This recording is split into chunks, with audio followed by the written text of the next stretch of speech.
নমস্কার বন্ধুরা, আমি আরও একটা নতুন রেসিপি নিয়ে চলে এসেছি। তো আজকে আমি ফুলকপির একটা রেসিপি বানাচ্ছি, দই ফুলকপি টাইপের, কিন্তু ওর মধ্যে আমি পেঁয়াজ রসুন সবই দেব।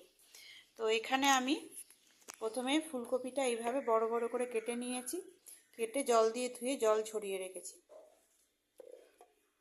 আর সাথে এখানে নিয়েছি আমি আলু। তো আলুটাও আমি এইভাবে কেটে নিয়েছি, বড় বড় করে আলু কেটে নিয়েছি। তো এর সাথে আমি এখানে দুটো পেঁয়াজ নিয়েছি আর নিয়েছি একটা গোটা রসুন। তো চলুন কি কি দিয়ে বানাচ্ছি সেটা দেখাচ্ছি। প্রথমে আমি পেঁয়াজ রসুনটা একটা মিক্সির জারে নিয়ে নিয়েছি। প্রথমে আমি পেঁয়াজ রসুনটা পেস্ট করে নেব। তো আমি সর্ষের তেল 4-10 মতো সর্ষের তেল নিয়েছি। 4-10 মতো সর্ষের তেল নিয়ে আমি ফার্স্টে ফুলকপিগুলো ফ্রাই করে নিচ্ছি।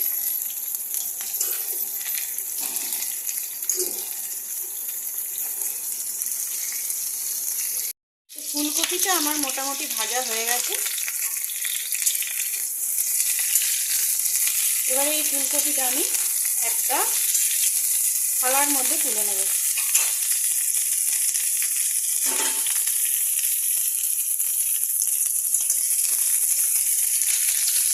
তেলটা একটু ঝেড়ে ঝেড়ে আমি থালার মধ্যে তুলে নিচ্ছি।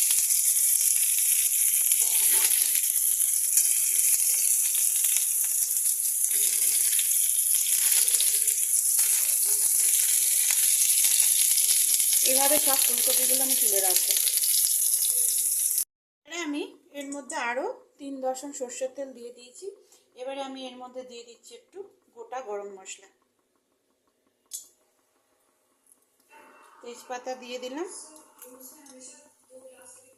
শুকনো লঙ্কা দিয়ে দিলাম, সাথে দিচ্ছি আমি এখানে গোটা দারচিনি।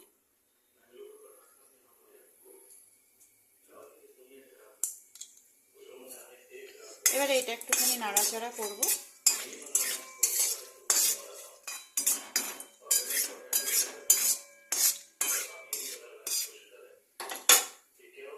এবারে আমি এর মধ্যে আলুগুলো দিয়ে দেবো।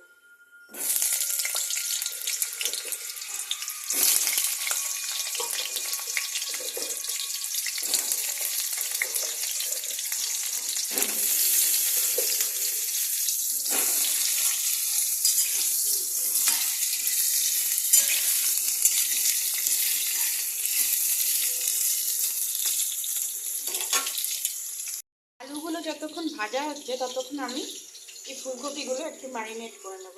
তো এখানে আমি ফার্স্টেই আমি দই ফেটিয়ে রেখেছি, ঠিক আছে, টক দই, অনেকটা টক দই আমি ফেটিয়ে রেখেছি। তো প্রথমে আমি দইটা দিয়ে দেবো পুরো ভালো করে, পরে আমি বাটিটা চেঁচে দিয়ে দেবো দই। এখানে দেবো আমি আদা আর রসুন পেস্ট, পেঁয়াজ আর রসুন পেস্ট।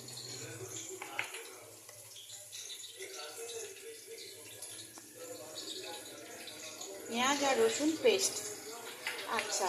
তার সাথে আমি দিচ্ছি এখানে 1 চামচ আদা পেস্ট,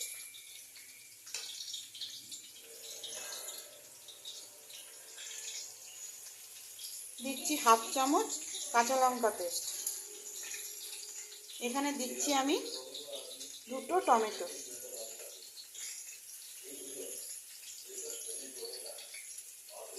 দিচ্ছি 2টো কাঁচা লঙ্কা, আর এখানে দেব আমি জিরে, সানরাইজের জিরে গুঁড়ো,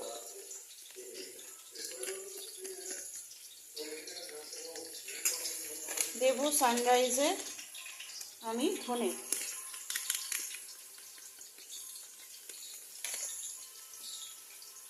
দেব এখানে পরিমাণ মতন নুন,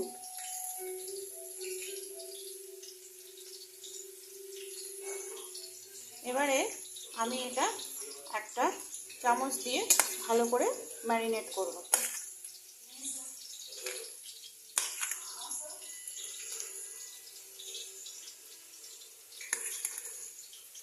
পুরো মশলাটা আমি ভালো করে এটা মাখিয়ে নেব।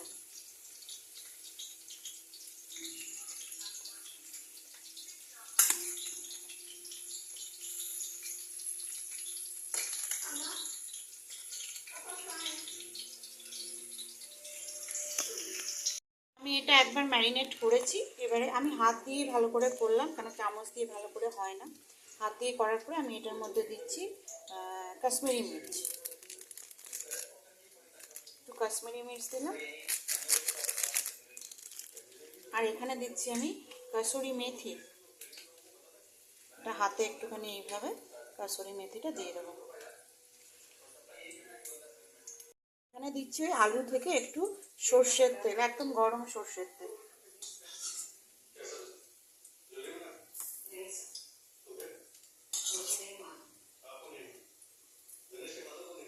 এবারে এটা আমি আরও একবার ভালো করে ম্যারিনেট করে তারপরে রেখে দেবো। আমার ম্যারিনেট হয়ে গেছে, এটা আমি এবারে 5-10 মিনিটের জন্য এটা আমি একটু ঢাকা দিয়ে রেখে দেবো। তো এটা 10 মিনিট হয়ে গেছে, এটা আমি থালাটা সরিয়ে নিচ্ছি। এবারে আলুও ভাজা হয়ে গেছে লাল করে, এবারে আমি এই ফুলকপিটা পুরোটাই দিয়ে দেবো।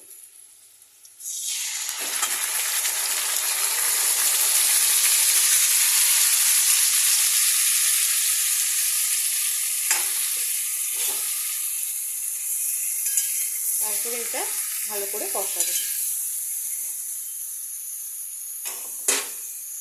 এই মশলাটা কষুক, এই মশলাটা কষবে, আর আমি এটা একটু মাঝে মাঝে ঢাকা দিয়ে দেবো। তো একবার ঢাকাটা খুলে দেখি কত দূর হলো। দেখুন এটা হচ্ছে, আর এটা কিন্তু আমি একদম জল দিইনি, দই থেকে যে জলটা বেরিয়েছে সেটাতেই এটা হচ্ছে, পুরো মাংসের মতন গন্ধ বেরোচ্ছে। এটা একটু নেড়ে চেড়ে দেবো।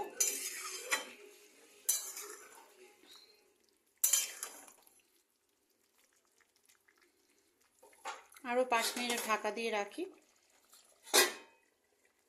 এবারে আমি এটা খুলছি।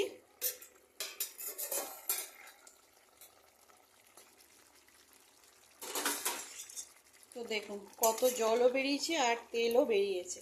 এবার এটা আমি আরও ভালো করে কষবো, পুরো জলটা শুকিয়ে যাবে। আর এটার মধ্যে এবারে আমি হলুদ দেব, কারণ দই ছিল বলে আমি আগে হলুদ দিইনি। এবারে হলুদ দিয়ে আর ঢাকা দেব না, এবার ভালো করে কষাবো। দই থেকেই কত জল বেরিয়েছে দেখুন।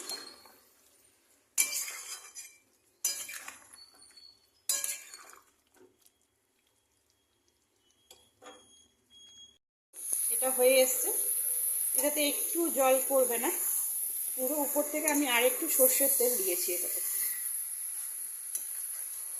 10 মতন সর্ষের তেল দিয়েছি। এটা হয়ে গেছে তরকারিটা। এবারে উপর থেকে আমি একটু সামান্য গরম মশলার গুঁড়ো দিচ্ছি।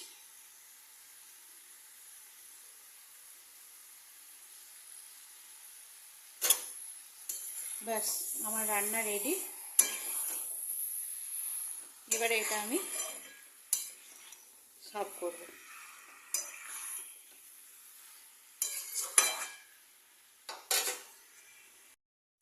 এবারে আমি গ্যাসটা বন্ধ করে দেবো, আর আমি এখানে একটু উপর থেকে ধনেপাতা দিয়ে দিচ্ছি। ব্যাস ধনেপাতা দিয়ে একটু নাড়াচাড়া করে আমি গ্যাসটা অফ করব। এটা আমি লাঞ্চ মেনুতে দেখিয়ে দিয়েছি।